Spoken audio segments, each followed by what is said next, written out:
नमस्कार दोस्तों, यह 10 अप्रैल 1912 की घटना है। आरएमएस टाइटैनिक अपने समय का दुनिया का सबसे बड़ा और सबसे आलीशान जहाज यह अपनी पहली यात्रा पर निकला था। यह साउथहैम्प्टन, इंग्लैंड से न्यूयॉर्क की यात्रा कर रहा था। सभी प्रकार के लोग सवार थे, प्रसिद्ध उद्योगपति और अभिनेता, साथ ही अप्रवासी भी, जो बेहतर जीवन की तलाश में अमेरिका जा रहे थे। इसकी कमान 62 वर्षीय वरिष्ठ कप्तान एडवर्ड जॉन स्मिथ के हाथों में थी। यात्रियों, जनता और मीडिया में इस जहाज को लेकर काफी उत्साह था। यह न केवल दुनिया का सबसे बड़ा जहाज था, लगभग 229 मीटर लंबा और 53 मीटर से अधिक ऊंचा इस जहाज पर मौजूद विलासिता विस्मयकारी थी। उन दिनों में जहाज को बनाने में $7.5 मिलियन की लागत आई थी, जो कि अगर मुद्रास्फीति को ध्यान में रखें तो आज $400 मिलियन के बराबर है। जहाज के अंदर की सुविधाएं और सजावट किसी 5 स्टार होटल को भी पीछे छोड़ सकती है। Stained glass windows, ornate wood panelling, 2 भव्य सीढ़ियां, गर्म स्विमिंग पूल, एक तुर्की स्नान घर, एक इलेक्ट्रिक बाथ, एक जिम, एक स्क्वॉश कोर्ट, 4 रेस्टोरेंट, 2 नाई की दुकानें और एक लाइब्रेरी भी। इसके अलावा टाइटैनिक को बनाने में जिस तरह की सुरक्षा सुविधाएं इस्तेमाल की गई थीं, इस जहाज को अनसिंकेबल माना जाता था। यह एक ऐसा जहाज था जो कभी डूब नहीं सकता था। यह इतना सुरक्षित था। व्हाइट स्टार लाइन उस कंपनी का नाम था जिसने इस जहाज को बनाया था। इस कंपनी के वाइस प्रेसिडेंट इस बात को लेकर इतने आश्वस्त थे कि उन्होंने लोगों के सामने आकर कहा था कि यह जहाज अनसिंकेबल है। लेकिन अपनी पहली यात्रा पर निकलने के 2 दिन बाद 12 अप्रैल 1912 को टाइटैनिक को पहली बार आइस वार्निंग्स मिलनी शुरू हुई। अमेरिका पहुंचने के लिए टाइटैनिक जिस अटलांटिक महासागर को पार कर रहा था, वह बर्फ से भरा हुआ था। वहां बर्फ के पहाड़, आइसबर्ग्स थे, जो इस जहाज के लिए खतरा थे। ये चेतावनियां कोई असामान्य बात नहीं है। महासागरों में चलने वाले जहाज अक्सर रेडियो के माध्यम से संचार करते हैं और आसपास के जहाजों को उनके आसपास बर्फ की उपस्थिति के बारे में संकेत देते हैं। टाइटैनिक ने खतरे से बचने के लिए 2 बार अपना रास्ता बदला, लेकिन इसने अपनी गति कम नहीं की।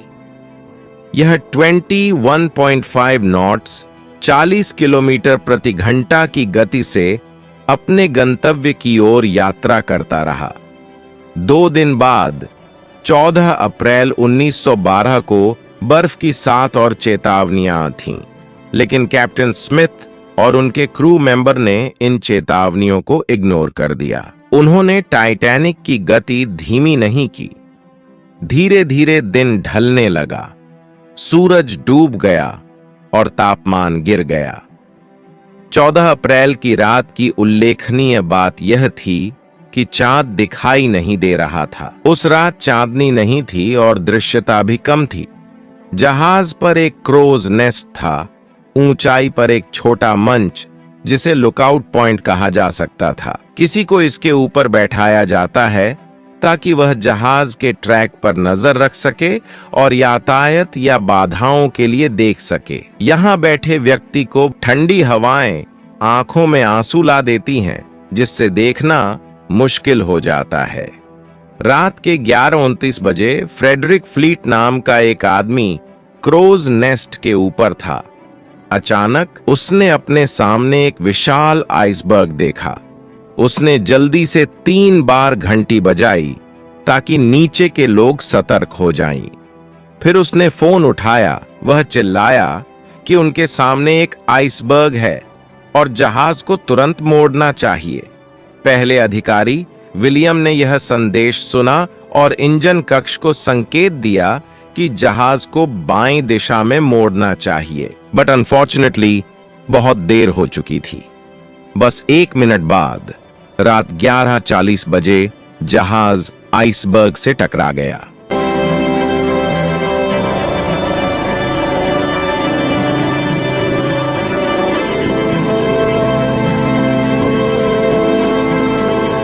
यह आइसबर्ग कोई छोटा नहीं था। इसकी लंबाई 200 x 400 फीट थी, एक फुटबॉल मैदान जितना बड़ा और इतना ऊंचा कि यह क्रोज नेस्ट की ऊंचाई से मेल खा रहा था। साइंटिस्ट्स का अनुमान है कि आइसबर्ग का वजन 1.5 मिलियन टन था। टाइटैनिक का अगला दाहिना हिस्सा आइसबर्ग से टकराया था, विशेष रूप से बो के पास। अब बो क्या है? आप इस फोटो में देख सकते हैं कि सामने वाला भाग बो है। बो के ऊपर वाले भाग को स्टर्न कहा जाता है और नीचे वाले उभरे हुए भाग को कील कहा जाता है। लगभग 10 सेकंड के लिए जहाज आइसबर्ग से टकरा गया और उसमें एक बड़ा गड्ढा बन गया। इसके कारण जहाज के मेन बॉडी में छोटे छोटे होल्स बन गए। आप सोच रहे होंगे कि ऐसा कैसे पॉसिबल है? बर्फ का एक टुकड़ा मेटल को कैसे चीर सकता है? अगर आप अपने फ्रिज में बर्फ का इस्तेमाल करते हैं तो हाँ, यह धातु को नहीं काटेगा, लेकिन बर्फ के पहाड़ के वजन को ध्यान में रखें। यह सच है कि लकड़ी भी धातु को नहीं काट सकती है, लेकिन फिर भी आपकी मेटल की कार एक पेड़ से टकरा सकती है और पूरी तरह से चकनाचूर हो सकती है। इसी तरह चूंकि आइसबर्ग बहुत बड़ा और भारी था, इसलिए इसने टाइटैनिक को भारी नुकसान पहुंचाया। टक्कर के कुछ सेकंड बाद जहाज के कप्तान स्मिथ और आर्किटेक्ट थॉमस एंड्रयूज यह देखने के लिए साइट पर पहुंचे कि प्रभाव के कारण जहाज को कितना नुकसान हुआ है। जब उन्होंने देखा तो उन्हें एहसास हुआ कि जहाज डूब जाएगा। यह देखकर वे पूरी तरह से चौंक गए। उन्होंने सोचा था कि यह जहाज अनसिंकेबल है। वीडियो की शुरुआत में मैंने बताया था कि इस जहाज को सुरक्षा सुविधाओं के कारण डूबने योग्य नहीं माना जाता था। 2 मेन सेफ्टी फीचर्स थीं, जिनके कारण यह विश्वास हुआ। सबसे पहले इस जहाज में एक डबल बॉटम हल था।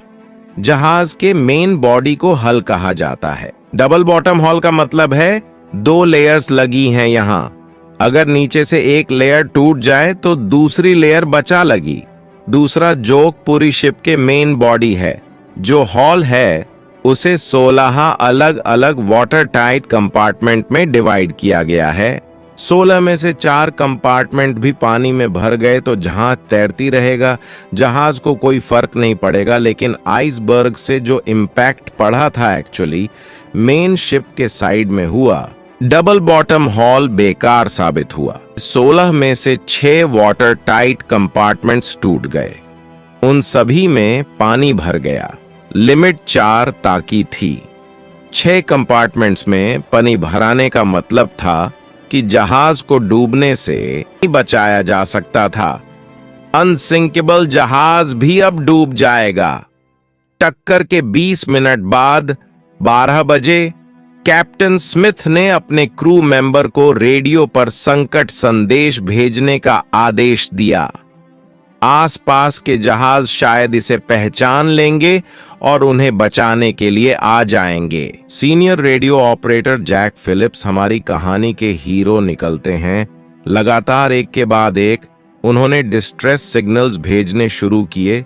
कोई रिस्पॉन्स नहीं हुई। उन्होंने दूसरा भेजा और फिर दूसरा। वहां कोई तो होगा आसपास जो सुन ले हमारे सिग्नल को। 20 मिनट बाद 12:20 बजे आरएमएस कारपेथिया नामक एक जहाज था जो टाइटैनिक के पास मौजूद था। उसने सिग्नल को पहचान लिया। उन्होंने रेडियो पर टाइटैनिक के ऑपरेटर से बात करता है कि चलो जहाज को मोड़ा जाए टाइटैनिक के और हम उन्हें बचाने जाएंगे। प्रॉब्लम यह थी कि इतनी पास होने के बावजूद यह जहाज 107 किलोमीटर दूर था। अगर यह अपनी टॉप स्पीड से टाइटैनिक की ओर बढ़ता तो भी इसे टाइटैनिक तक पहुंचने में 3.5 घंटे लगते।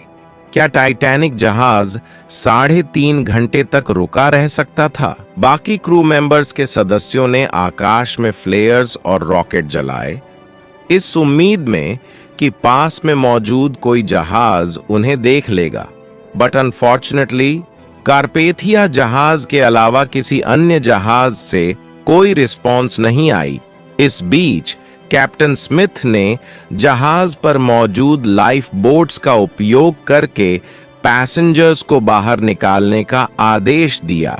प्रोटोकॉल के अनुसार महिलाओं और बच्चों को लाइफ बोट पर चढ़ने के लिए पहली प्रायोरिटी दी जाएगी। जहां तक जहाज पर पैसेंजर्स का सवाल है, वे इतने डरे हुए नहीं थे। ज्यादातर पैसेंजर्स का मानना था कि टाइटैनिक एक अनसिंकेबल जहाज है। आखिर जो कंपनी ने एड्स निकाली थी वह बार बार यही कह रही थी, हाँ हम टकरा गए थे आइसबर्ग से, लेकिन जहाज नहीं डूबने वाला।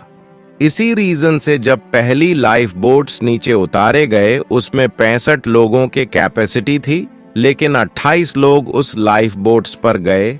आधी लाइफ बोट्स खाली नीचे उतरी, लेकिन टाइम के साथ साथ एक के बाद एक कंपार्टमेंट पानी से भरता गया। जहाज झुकने लगा।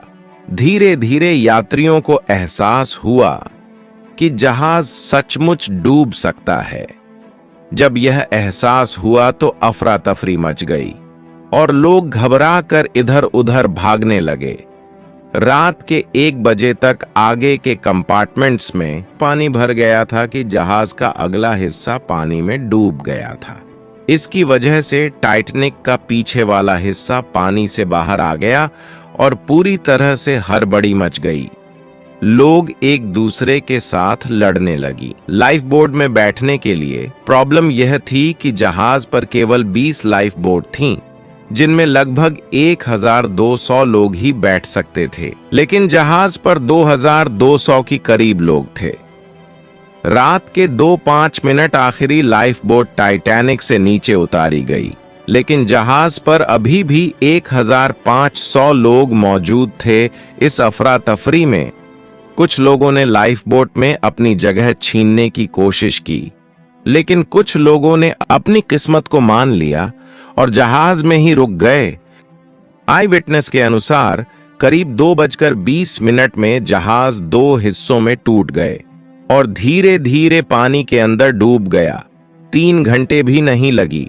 कभी ना डूबने वाले इस जहाज को डूबने में जो 1500 लोग जहाज में मौजूद थे, या तो जहाज के साथ पानी में डूब गए, या फिर जिन लोगों को तैरना आता था वह हाइपोथर्मिया की वजह से मारे गए।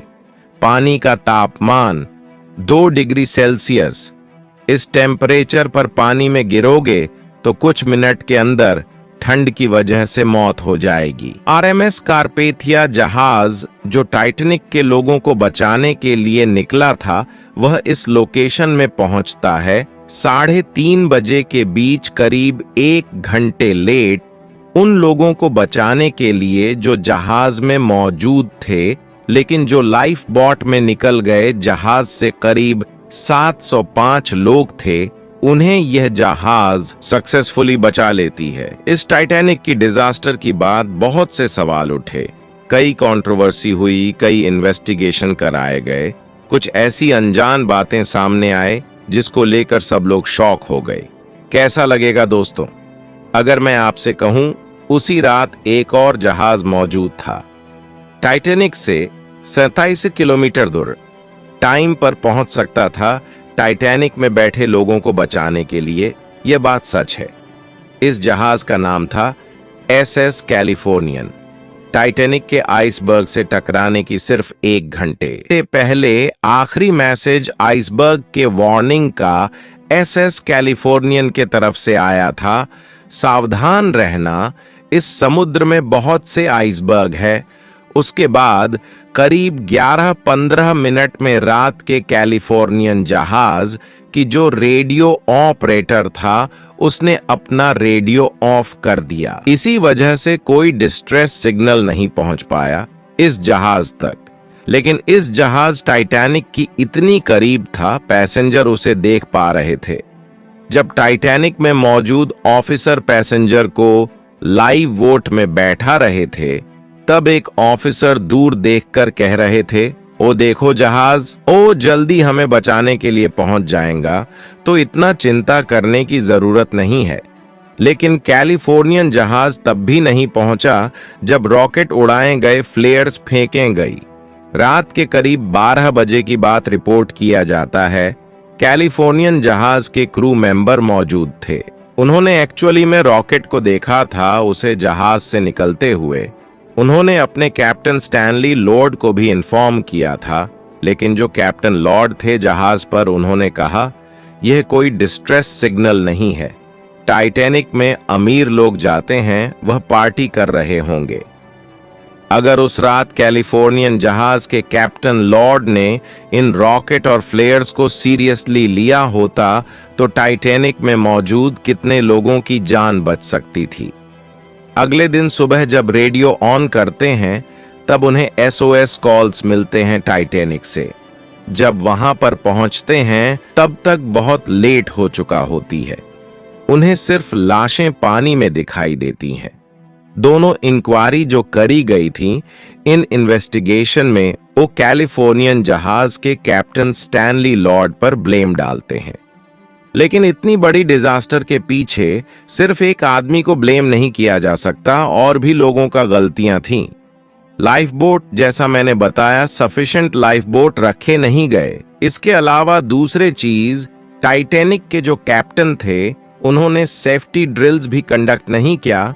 जिस दिन एक्चुअली में टाइटैनिक आइसबर्ग से टकराया, उस दिन एक सेफ्टी ड्रिल्स होनी थी, लेकिन कैप्टन ने वह कैंसिल कर दिया, यह सोचकर कि इस जहाज में क्या जरूरत है, यह तो अनसिंकेबल जहाज है। अगली बड़ी गलती स्टीयरमैन रॉबर्ट हिचेंस की थी, जो स्टीयरिंग व्हील पर बैठे थे। उसी रात जब ऊपर से संदेश आया था कि सामने एक आइसबर्ग है, जो ऑफिसर डेक पर मौजूद थे, उन्होंने इंस्ट्रक्शंस दिया कि जहाज को एक्चुअली में लेफ्ट की टर्न कर दो। लेकिन पैनिक में आकर रॉबर्ट हिचेंस ने इस मैसेज को मिसअंडरस्टैंडिंग कर दिया। उन्होंने राइट की ओर मोड़ दिया। यह उल्टी डायरेक्शन थी। यह आइसबर्ग की ओर करीब ले जा रही थी। जब तक उन्होंने अपनी गलती रियलाइज की, तब तक बहुत लेट हो चुका था। ब्रिटिश इंक्वायरी ने यह भी पता लगाया कि टाइटैनिक को इतने सारे वार्निंग्स दिए गए थे, आइसबर्ग है, इस जगह पे आराम से चलो, लेकिन फिर भी यह फुल स्पीड में आगे बढ़े जा रहा था। ऐसा क्यों था?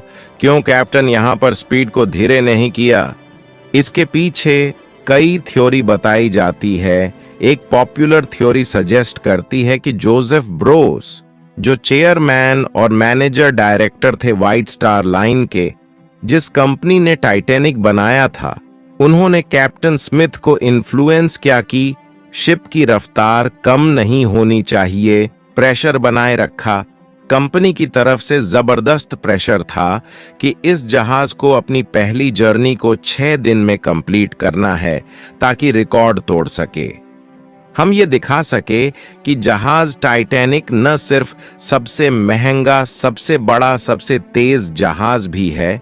ऐसा स्पेसिफिक इंसिडेंट हुआ था। 14 अप्रैल को दोपहर 2 बजे कैप्टन सुमित ने आइस वार्निंग को दिखा, फिर जाकर जोसेफ को दिखाया।